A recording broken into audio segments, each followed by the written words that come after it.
The first thing, obviously, the fans are going to notice about this new season is that you two specifically are shirtless all the time.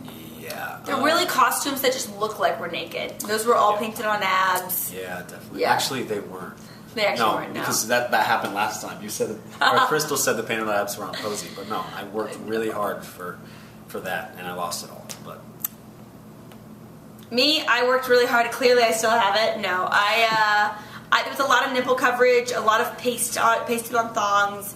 It kind of became a norm for me. If I didn't hear the word nipple cover in a day, I got worried that my job was in jeopity.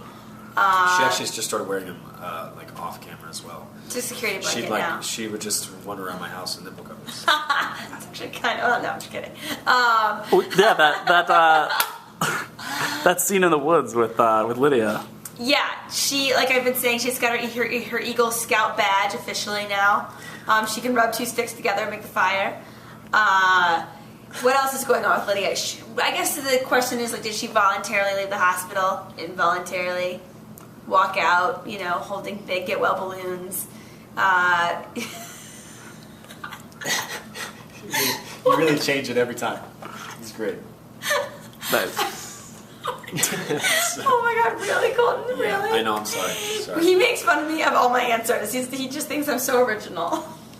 You are really original. I don't think there's anyone in the world like that. So, probably not. So yeah, I would say in a nutshell, that's Lydia and Jackson. Take it away. You two actually both sort of, your characters are all about sort of changes this season. Yeah. Changes or lack thereof for you. Yeah, definitely. Is that something he's still going to want?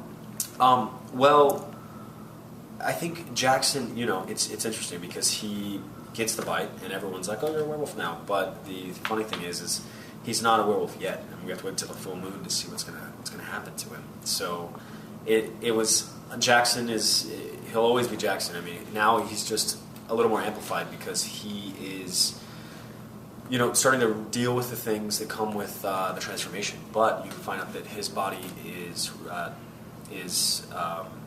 what's the word I'm thinking of? Rejecting? His body is rejecting. Yeah, his body's rejecting the bite. So there's a lot of things that are going to come into play. And Jackson's going to get a lot more angry and a lot more insane. Yeah, well, I watched the two first episodes last night with all the black stuff coming out of his face. How was that? That's pretty normal for us as people. If we're not naked, cold, or having black blood coming out of our orifices, then it's not a day of work. Oh, really? Really? You're going to use the last interviewer's word orifices? Did he say orifices? That's a common word. It's a common word. Mm-hmm. You're the one that steals phrases. So, really? She steals my answers. I said the word circus. That's a word of the dictionary up for grabs. So is orifices. Just like Facebook, it's gone public. Oh. It's a publicly used word. So anyway, transformations. Clearly, Colton and I don't evolve very much as human beings off camera. We just bicker with each other all the time. It's just you bickering, but keep going. Okay. So I would say that Lydia is basically having this complete breakdown, and we're wondering, I guess she's wondering what's real and what's not real. And don't laugh. He thinks I'm going to say not only is she having a breakdown, but a breakout. Adding to that, because that's true, you see like the more vulnerable side of her. Ironically, in potentially a non-human situation, you're seeing a more human Lydia than you did first season as a mortal. And she is just a little bit more subdued in that sense, that she doesn't have quite as much of a facade on.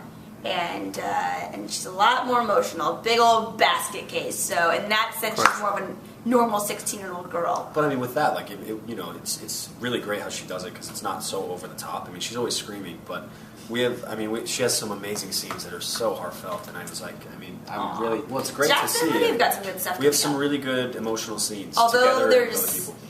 Yeah, potentially quite a few love interests involved this season. Yeah, quite a few. Yes.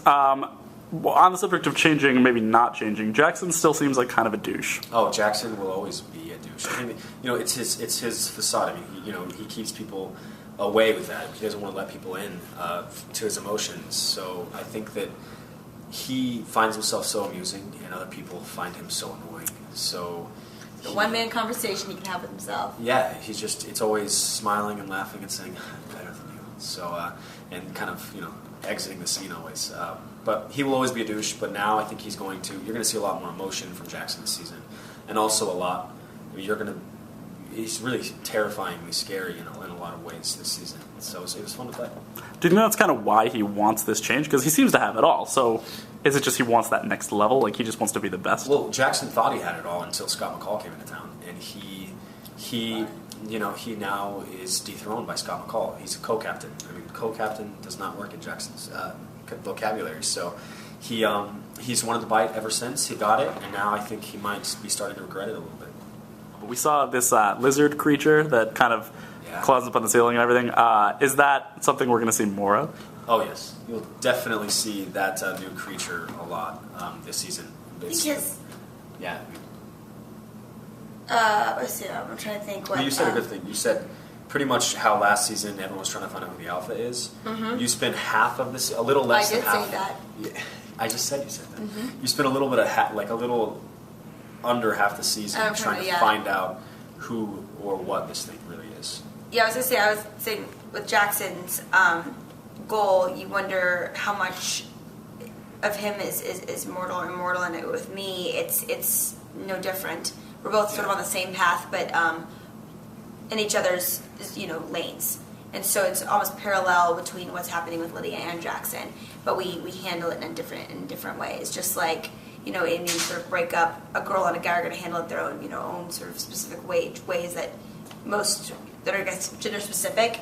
There's definitely their own mental breakdowns they're having in their own ways, and I would say with Lydia, it's definitely going to be interesting with what she ends up becoming.